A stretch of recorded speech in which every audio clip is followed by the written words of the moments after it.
அனைவருக்கும் வணக்கம். இது free Vedic astrology Tamil. Like பண்ணுங்கள், ஷேர் பண்ணுங்கள், சப்ஸ்கிரைப் பண்ணுங்கள்.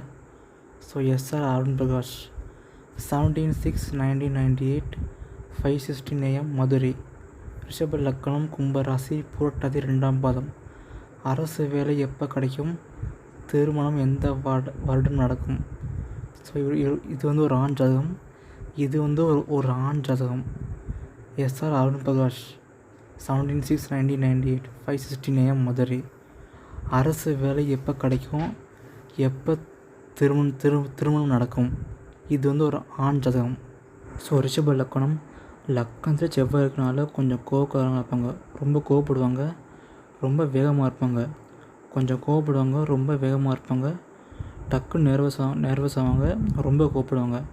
ஏன்னா லக்கணத்தில் செவ்வாய் இருக்கார். ஸோ ரொம்ப கோவப்படுவாங்க. கொஞ்சம் முன்கோபம் ரொம்ப அதிகமாக இருக்கும். நீங்கள் ரொம்ப வேகமாக இருப்பீங்க, ரொம்ப கோவப்படுவீங்க, நீங்கள் ரொம்ப வேகமாக இருப்பீங்க. ஸோ லக்கணத்தில் செவ்வாய் இருக்கனால நீங்கள் ரொம்ப போல்டாக இருப்பீங்க, ரொம்ப தைரியமாக இருப்பீங்க. அது மட்டும் இல்லாமல் ரொம்ப கோவப்படுவீங்க. உங்களுக்கு வந்து முன்கோபம் ரொம்ப அதிகமாக இருக்கும். ஸோ லக்கணத்தில் செவ்வாய் இருக்கார். அந்த செவ்வாய் வந்து கொஞ்சம் அஸ்தங்கம் பெற்றிருக்காரு. ஸோ நீங்கள் ரொம்ப கோவப்படுவீங்க, ரொம்ப முன்கோபம் ரொம்ப அதிகமாக இருக்கும். ஸோ ரிஷப லக்கணத்துக்கு சுக்கிரன் தான் லக்கணாதிபதி. ரிஷப லக்கணத்துக்கு சுக்கிரன் தான் லக்கணாதிபதி. அந்த லக்கணாதிபதி சுக்கிர பகவான் லக்கணத்துக்கு 12ஆம் இடமான அயன சயன போகஸ்தானத்தில் இருக்கார். ஸோ சுக்கிரன் வந்து 27 டிகிரி, சனி வந்து 6 டிகிரி. ஸோ சுக்கிரன் வந்து நல்லா சுபத்துவமாக இருக்கார் உங்களுக்கு. ஸோ ரிஷப லக்கணத்துக்கு லக்கணாதிபதியான சுக்கிர பகவான் லக்கணத்துக்கு 12ஆம் இடமான அயன சயன போகஸ்தானத்தில் இருக்கார். அந்த சுக்கிரன் வந்து சுபத்துவமாக தான் இருக்கார். அந்த சனியோட சேரல. அந்த சுக்கிரன் வந்து சனியோட சேரல. ஏன்னா சுக்கிரன் வந்து 27 டிகிரி, சனி வந்து 6 டிகிரி. ஸோ சனியோட சேரல. ஸோ சுக்கிரன் வந்து 27 டிகிரி, சனி வந்து 6 டிகிரி. ஸோ சுக்கிரன் வந்து சனியோட சேரல. ஸோ இது வந்து ரொம்ப ரொம்ப நல்ல அமைப்பு. சுக்கிரன் வந்து சனியோட சேராது. இது வந்து ரொம்ப ரொம்ப நல்ல அமைப்பு, ரொம்ப நல்ல அமைப்பு உங்களுக்கு. ஸோ ரிஷப லக்கணத்துக்கு லக்கண அதிபதியான சுக்கிர பகவான் லக்கணத்துக்கு 12ஆம் இடமான அயன சயன போகஸ்தானத்தில் இருக்கார். அந்த சுக்கிர பகவான் வந்து நல்லா சுபோதமாக இருக்கார். அந்த சுக்கிர பகவானும் செவ்வாயும் பரிவர்த்தனை பெற்றிருக்காங்க. சுக்கிரன் மற்றும் செவ்வாய் பரிவர்த்தனை. ஸோ லக்கண அதிபதியான சுக்கிர பகவான் சுக்கிரன் மற்றும் செவ்வாய் பரிவர்த்தனை பெற்று ஆட்சி பெற்றிருக்காங்க. பரிவர்த்தனை மூலியமாக ஆட்சி பெற்றிருக்காங்க.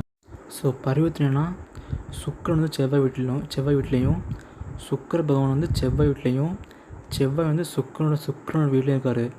ஸோ சுக்கிரன் மற்றும் செவ்வாய் வந்து பரிவர்த்தனை பெற்று ஆட்சி பெற்றிருக்காங்க. ஸோ லக்கண அதிபதியான சுக்கிர பகவான் பரிவர்த்தனை மூலியமாக நல்லா ஆட்சி பெற்று நல்லா வலுவாக இருக்கார். பரிவர்த்தனை பெற்று ஆட்சி பெற்று நல்லா பலமாக இருக்கார். ஸோ ரிஷப லக்கணத்துக்கு லக்கண அதிபதியான சுக்கிர பகவான் லக்கணத்துக்கு 12ஆம் இடமான அயன சயன போகஸ்தானத்தில் இருக்கார். சுக்கிரன் மற்றும் செவ்வாய் பரிவர்த்தனை.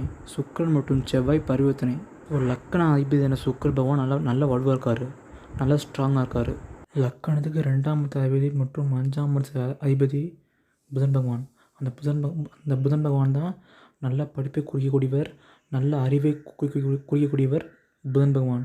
அந்த புதன் பகவான் வந்து லக்கணத்துக்கு 2ஆம் அதிபதி மற்றும் 5ஆம் அதிபதி. புதன் நல்லா இருக்கார் உங்களுக்கு. ஸோ லக்கணத்துக்கு 5ஆம் அதிபதியான புதன் பகவான் லக்கணத்துக்கு 2ஆம் இடமான தனஸ்தானம், குடும்பஸ்தானம், வாக்குஸ்தானத்தை குறிக்கக்கூடிய லக்கணத்துக்கு 2ஆம் புதன் பகவான் நல்லா ஆட்சியை பெற்று நல்லா வலுவாக இருக்கார். புதன் வந்து மிதுன ராசியில் ஆட்சியை பெற்று நல்லா வலுவாக இருக்கார். ஸோ லக்கணத்துக்கு 5ஆம் அதிபதி புதன் பகவான், பூர்வ புண்ணியாதிபதி, புத்திரஸ்தானாதிபதி புதன் பகவான். அந்த புதன் பகவான் வந்து லக்கணத்துக்கு 2ஆம் இடத்துல புதன் பகவான் ஆட்சி பெற்று நல்லா வலுவாக இருக்கார். ஸோ புதனுக்கு அஸ்தங்க தோஷம் கிடையாது. ஸோ லக்கணத்துக்கு 2ஆம் இடத்துல புதன் வந்து ஆட்சி பெற்று நல்லா வலுவாக இருக்கார். ஒரு லக்கணத்துக்கு 2ஆம் அதிபதி மற்றும் 5ஆம் அதிபதியான புதன் பகவான் லக்கணத்துக்கு 2ஆம் இடத்துல புதன் பகவான் வந்து ஆட்சி பெற்று நல்லா வலுவாக இருக்கார். ஸோ அடுத்து வந்து லக்கணத்துக்கு 9ஆம் அதிபதி சனி பகவான். லக்கணத்துக்கு 9ஆம் அதிபதி மற்றும் 10ஆம் அதிபதி சனி பகவான் பற்றி பார்க்க போகிறோம். ஸோ ரிஷப லக்கணத்துக்கு பாக்கியஸ்தான அதிபதி மற்றும் கர்மஸ்தான அதிபதி சனி பகவான். இந்த சனி பகவான் வந்து ரிஷப லக்கணத்துக்கு சனி பகவான் வந்து ராஜ யோகாதிபதி. அவர் வந்து லக்கணத்துக்கு 12ஆம் இடத்துல மறைஞ்சிருக்காரு. லக்கணத்துக்கு 12ஆம் இடத்துல சனி பகவான் வந்து நீச்சமாகி இருக்கார். அந்த சனி பகவான் வந்து நீச்ச பங்கமாக இருக்கார். எப்படின்னா சுக்கிரன் மற்றும் செவ்வாய் பரிவர்த்தனை பெற்றிருக்கனால சனி வந்து நீச்ச பங்கமாக. ஸோ சனி பகவான் வந்து லக்கணத்துக்கு 12ஆம் இடத்துல மறைஞ்சு நிற்கிறாரு. பாவ கிரகமான சனி பகவான் வந்து லக்கணத்துக்கு 12ஆம் இடத்துல மறைகிறது ரொம்பவும் நல்லது. அது மட்டும் இல்லாமல் சனி வந்து நீச்சம் மாறுறது ரொம்ப ரொம்ப நல்லது. அந்த சனி வந்து நீச்சமாக தெரிஞ்சாலும் சனிக்கு வீடு கொடுத்த செவ்வாய் மற்றும் சுக்கிரன் வந்து பரிவர்த்தனை பெற்றிருக்கனால செவ்வாய் வந்து பரிவர்த்தனை மூலிமா ஆட்சி பெற்றிருக்காரு. ஸோ சனி வந்து நீச்ச பங்கம் மாறாரு. ஸோ சனி வந்து நீச்சம் மாறுறது ரொம்ப ரொம்ப நல்லது. ஏன்னா அது பாவகிரகம். அது மட்டும் இல்லாமல் சனியை வந்து சனி பகவான் வந்து 12ஆம் இடத்துல மறைகிறது ரொம்ப ரொம்ப நல்லது. ஸோ சனி வந்து நீச்ச பங்கம் பெற்றிருக்காரு. ஸோ சனி பகவானும் ஓரளவுக்கு நல்லா இருக்கார். சனி வந்து நீச்ச பங்கம் பெற்றிருக்காரு. சனி பகவான் நீச்ச பங்கம் பெற்றிருக்காரு. லக்னாதிபதி சுக்கிர பகவானும் நல்லா வலுவாக இருக்கார். புதன் பகவானும் நல்லா ஆட்சி பெற்று நல்லா வலுவாக இருக்கார். சனி பகவான் வந்து நீச்ச பங்கம் பெற்று நல்லா வலுவாக இருக்கார். ஸோ திரிகோண அதிபதிகள் என்ன சொல்லக்கூடிய 1ஆம் இடம், 5ஆம் இடம், 9ஆம் இடம் எடுத்த அதிபதிகள்லாம் நல்லா ஸ்ட்ராங்காக இருக்குது. ஸோ ஒருத்தர் வந்து அரசு வேலைக்கு போகணுன்னா கவர்மெண்ட் ஜாப் போகணுன்னா அவருக்கு வந்து சிம்மம் சுபத்துவமாக இருக்கணும்.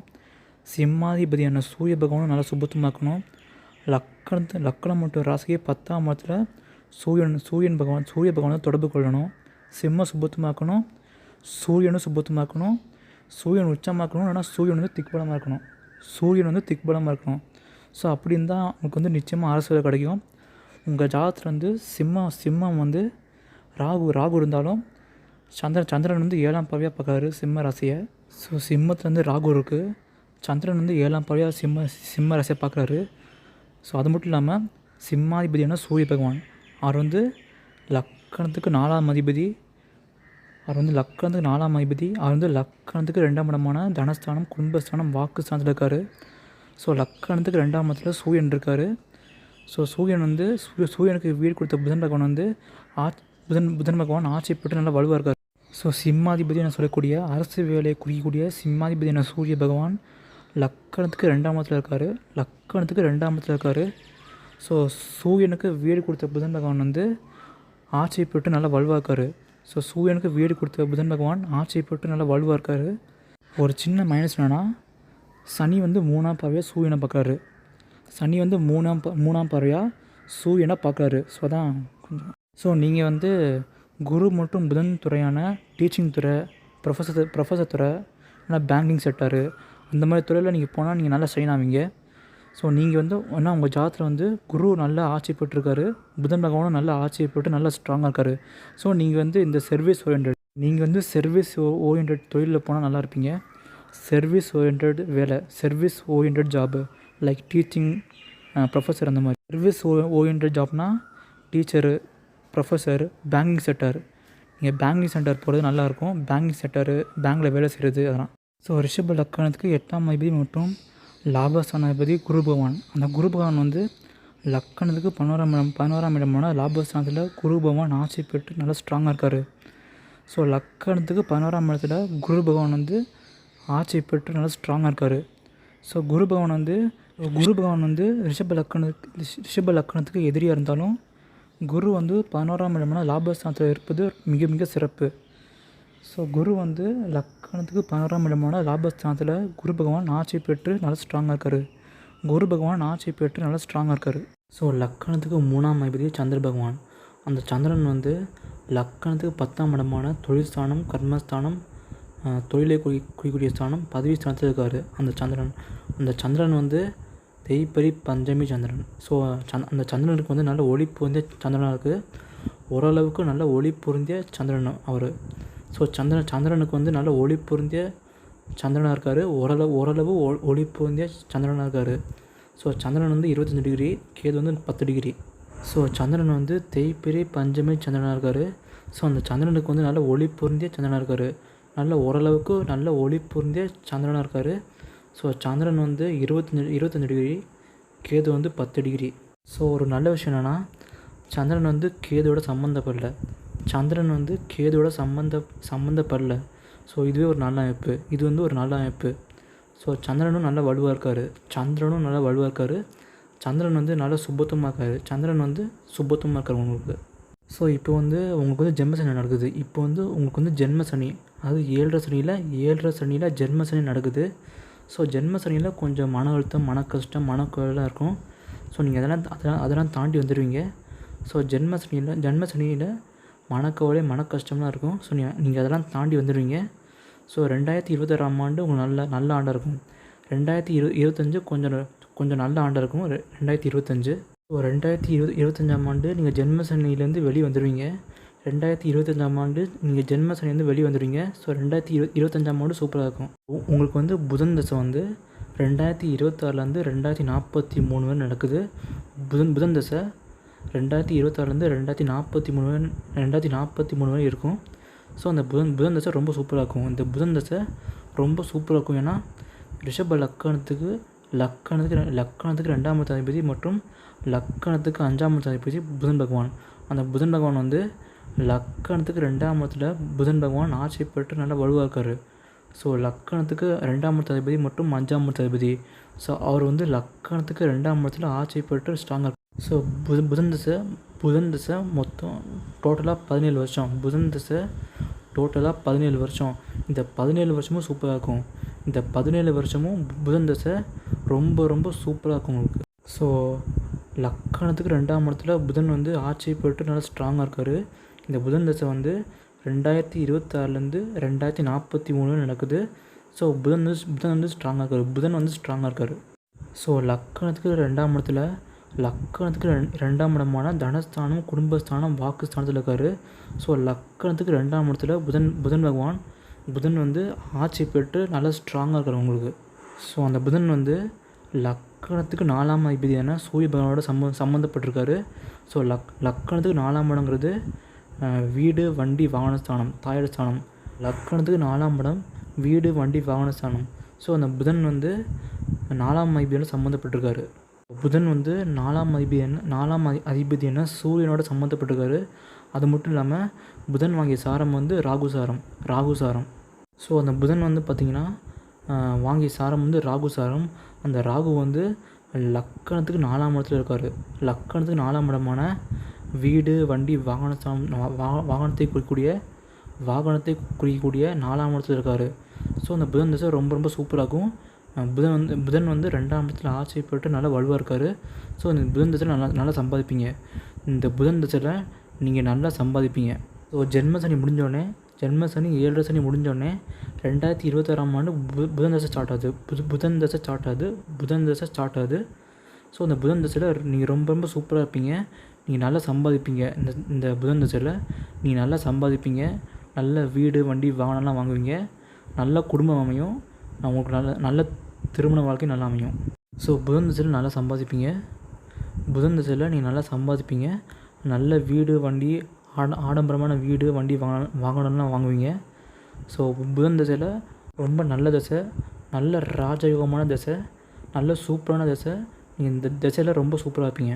ஸோ அடுத்து வரப்போது கேது தசை வந்து புதன் தசை முடிஞ்சோடனே கேது தசை வரும். ஸோ கேது தசை வந்து 2043லேருந்து 2050 வரை நடக்கும். ஸோ இந்த கேது தசையும் ஓரளவுக்கு நல்லாயிருக்கும். ஸோ கேது வந்து லக்கணத்துக்கு 10ஆம் இடமான கர்மஸ்தானம், தொழில் ஸ்தானம், பதவி ஸ்தானத்தில் இருக்கார். ஸோ கேது வந்து 10ஆம் இடத்துல இருக்கார். ஸோ கேதுக்கு வீடு கொடுத்த அதிபதி வந்து சனி பகவான். அந்த சனி பகவான் வந்து லக்கணத்துக்கு 12ஆம் இடத்துல நீச்சம் பெற்றிருக்காரு. நீச்சம் பெற்றதால் நீச்ச பங்கம் பெற்றிருக்காரு. சனி வந்து நீச்ச பங்கம் பெற்றிருக்காரு. ஸோ கேது வாங்கிய சாரம் வந்து ராகு சாரம். அந்த ராகு வந்து லக்கணத்துக்கு 4ஆம் இடத்துல இருக்கார். ஸோ கேது தசை ஓரளவுக்கு நல்லாயிருக்கும். கேது தசை ஓரளவுக்கு நல்லாயிருக்கும். ஸோ கேது வந்து பார்த்திங்கன்னா சனியோட வீட்டில் இருக்கார். ஸோ சனி வந்து ரிஷப லக்கணத்துக்கு ராஜயோகாதிபதி மற்றும் ரிஷப லக்கணத்துக்கு யோகாதிபதி சனி பகவான். அந்த சனி பகவானோட வீட்டில் கேது இருக்கார். ஸோ கேது தசை ஓரளவுக்கு நல்லாயிருக்கும்.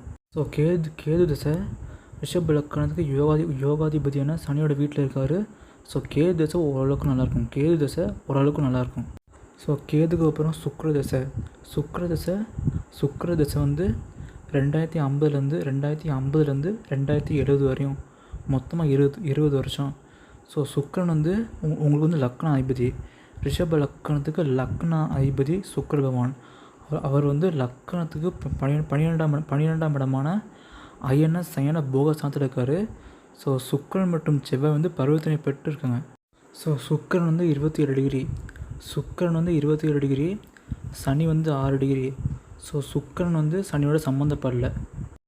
ஸோ சுக்கிரன் வந்து சனியோட சம்மந்தப்படாதது ரொம்ப நல்ல அமைப்பு. சுக்கிரன் வந்து சனியோட சம்மந்தப்படாதது ரொம்ப நல்ல அமைப்பு. ஸோ சுக்கிரன் வந்து நல்லா பலமாக இருக்கார். ஸோ சுக்கிரன் வந்து நல்ல வலுவாக இருக்கார். சுக்கிரன் வந்து நல்லா ஸ்ட்ராங்காக இருக்கார். களத்திரக்காரகன் மற்றும் மனைவியை குறிக்கக்கூடிய சுக்கிர பகவான் லக்கணத்துக்கு 12ஆம் இடமான அயன சயன போகஸ்தானத்தில் இருக்கார். சுக்கிரன் வந்து 12ஆம் இடத்துல நல்லா ஸ்ட்ராங்காக இருக்கார். சுக்கிரன் மற்றும் செவ்வாய் வந்து பரிவர்த்தனை பெற்று பலமாக இருக்காங்க. சுக்கிரன் வாங்கிய சாரம் வந்து சூரியன் சாரம். சுக்கிரன் வாங்கிய சாரம் வந்து சூரியன் சாரம். அந்த சூரியன் வந்து லக்கணத்துக்கு 4ஆம் இடத்துல அதிபதி. அந்த சூரிய பகவான் வந்து லக்கணத்துக்கு 2ஆம் இடத்துல இருக்கார். ஸோ சுக்கிர திசையில் நல்லா சம்பாதிப்பீங்க.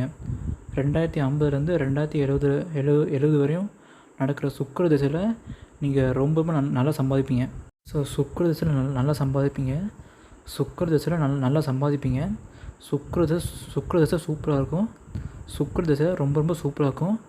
சுக்கிர திசையில் நல்லா இருப்பீங்க. லக்ன அதிபதி திசை சுக்கிர திசை. உங்கள் சுக்கிர திசையும் சூப்பராக இருக்கும். சுக்கிர திசையில் நல்லா சம்பாதிப்பீங்க. நல்லா இருப்பீங்க. சுக்கிர திசை சூப்பராக இருக்கும். சுக்கிரன் வந்து நல்லா ஸ்ட்ராங்காக இருக்கார். சுக்கிர திசை முடிஞ்சோடனே சூரிய திசை 2070லேருந்து 2076 வரையும் சூரியன் வந்து லக்கணத்துக்கு 2ஆம் இடத்துல இருக்கார். ஸோ ஆட்சி பெற்று புதனோட வீட்டில் இருக்கார். ஆனால் சனி வந்து 3ஆம் பார்வையாக சூரியனை பார்க்குறாரு. ஸோ சூரிய திசை கொஞ்சம் ஆவரேஜாக இருக்கும். சூரிய திசை கொஞ்சம் ஆவரேஜாக இருக்கும் உங்களுக்கு. அடுத்தவங்க திருமணம் எப்போ நடக்குன்னு கேட்டிருக்கீங்க. ஸோ லக்கணத்துக்கு 7ஆம் இடம் மனைவி ஸ்தானம், களத்திர ஸ்தானம். திருமணத்தை குறிக்கக்கூடியது லக்கணத்துக்கு 7ஆம் இடம். ஸோ அந்த லக்கணத்துக்கு 7ஆம் இடம் வந்து குரு வந்து 9ஆம் பார்வையாக லக்கணத்துக்கு 7ஆம் இடத்தை பார்க்குறாரு. ஸோ லக்கணத்துக்கு 7ஆம் இடம் சுபத்துவமாக இருக்குது. செவ்வாயும் 7ஆம் பார்வையாக லக்கணத்துக்கு 7ஆம் இடத்தை பார்க்குறாரு. ஸோ லக்கணத்துக்கு 7ஆம் இடத்தை சுப கிரகமான குரு பகவான் வந்து 9ஆம் பார்வையாக லக்கணத்துக்கு 7ஆம் இடத்தை பார்க்குறாரு. ஸோ லக்கணத்துக்கு 7ஆம் இடம் சுபத்துவமாக இருக்குது. லக்கணத்துக்கு 7ஆம் இடம் சுபத்துவமாக இருக்குது. செவ்வாய் வந்து பரிவர்த்தனை பெறுறாரு. ஸோ லக்கணத்துக்கு 7ஆம் இடத்த அதிபதி செவ்வாய் பகவான். அந்த செவ்வாய் வந்து லக்கணத்தில் இருக்கார். அது மட்டும் இல்லாமல் செவ்வாய் வந்து சுக்கிரனோட பரிவர்த்தனை பெறுறாரு. சுக்கிரனோட பரிவர்த்தனை பெற்று செவ்வாய் பகவான் ஆட்சி பெறுறாரு. ஸோ களத்திரக்காரகன் மற்றும் மனைவியை குறிக்கக்கூடிய சுக்கிர பகவானும் லக்கணத்துக்கு 12ஆம் இடமான அயன சயன போகஸ்தானத்தில் இருக்கார். சுக்கிரனும் செவ்வாயோட பரிவர்த்தனை பெற்று ஆட்சி பெறுறாரு. சுக்கிரனும் மற்றும் செவ்வாய் நல்ல பலமாக இருக்கார். திருமண வாழ்க்கை நன்றாக இருக்கும். ஸோ அது மட்டும் இல்லாமல் திருமணம் எப்போ நடக்குன்னு கேட்டிருக்கீங்க. ஸோ புதன் புத்தியில் நடந்துடும். புதன் புத்தியில் நடந்துடும். 2027ஆம் ஆண்டு மே மாதமே நடந்துடும். மே டு ஆகஸ்ட்டுக்குள்ளே நடந்துடும். 2027ஆம் ஆண்டு மே டு ஆகஸ்ட்டுக்குள்ளே உங்களுக்கு திருமணம் நடக்கும். 2027ஆம் ஆண்டு மே டு ஆகஸ்ட்டுக்குள்ளே உங்களுக்கு திருமணம் நன்றாக நடக்கும். திருமண வாழ்க்கை நன்றாக இருக்கும். ஸோ சுக்கிரன் நல்லா பலமாக இருக்கார். செவ்வாயும் பருவத்தின் மூலியமாக நல்லா பலமாக இருக்கார். ஸோ உங்களுக்கு வந்து நீண்ட ஆயுள் இருக்குது. நீங்கள் வந்து நீண்ட வருஷம் வாழ்வீங்க. ஸோ நீங்கள் வந்து 85 வயசு வரையும் நல்லா இருப்பீங்க. நீங்கள் வந்து 85 வயசு வரையும் நல்லா இருப்பீங்க. ஸோ உங்கள் ஜாதகம் ரொம்ப யோகமான ஜாதகம். நீங்கள் வந்து 85 வயசு வரையும் நல்லா இருப்பீங்க. லக்கணத்துக்கு 2ஆம் இடத்து அதிபதி புதன் பகவான். அந்த புதன் பகவான் வந்து லக்கணத்துக்கு 2ஆம் இடத்துல ஆட்சி பெற்று நல்லா வலுவாக இருக்கார். தனஸ்தானாதிபதி லாபஸ்தானாதிபதியான குரு பகவான் லக்கணத்துக்கு 11ஆம் இடத்துல குரு பகவான் ஆட்சி பெற்று நல்லா ஸ்ட்ராங்காக இருக்கார். ஸோ தனஸ்தானாதிபதி மற்றும் லாபஸ்தானாதிபதி நல்லா ஸ்ட்ராங்காக இருக்காங்க. ஸோ நீங்கள் நல்லா சம்பாதிப்பீங்க. ஸோ ரிஷப லக்கணத்துக்கு யோகாதிபதி சனி பகவான். அந்த சனி பகவான் வந்து 3ஆம் பார்வையாக புதனை பார்த்தாலும் புதன் தசை சூப்பராக இருக்கும். ஸோ சனி பகவான் வந்து 3ஆம் பார்வையாக புதனை பார்த்தாலும் புதனும் சனியும் நண்பர்கள். அது மட்டும் இல்லாமல் ரிஷப லக்கணத்துக்கு யோகாதிபதி சனி பகவான். ஸோ சனி வந்து 3ஆம் பார்வையாக புதனை பார்த்தாலும் புதன் தசை சூப்பராக இருக்கும் உங்களுக்கு. ஸோ உங்கள் ஜாப் வந்து சர்வீஸ் ஓரியன்ட் ஃபீல்டை தேர்ந்தெடுங்க. Service orient field like teaching, assistant professor, banking sector, ஆசிரியர் துறை, வங்கித்துறை இந்த மாதிரி போங்க. ஏன்னா உங்கள் ஜாதகத்தில் வந்து குரு ஆட்சி பெற்றிருக்காரு, புதனும் நல்லா ஸ்ட்ராங்காக இருக்கார். ஸோ நீங்கள் வந்து banking sector, teaching, assistant professor job இந்த மாதிரி ஜாபு உங்களுக்கு நல்லாவே சூட் ஆகும் உங்களுக்கு. ஸோ உங்களுக்கு நல்ல வேலை வந்து 2026ஆம் ஆண்டு கிடைக்கும். நல்ல வேலை 2026ஆம் ஆண்டு கிடைக்கும். திருமண வாழ்க்கையும் நல்லாயிருக்கும் உங்களுக்கு. திருமணம் வந்து 2027ஆம் ஆண்டு நடக்கும். ஸோ அந்த ஜாதகம் நல்ல ஜாதகம். இந்த ஜாதகம் ஸோ யோகமான ஜாதகம், நல்ல சூப்பரான ஜாதகம். ஸோ நன்றி, வணக்கம்.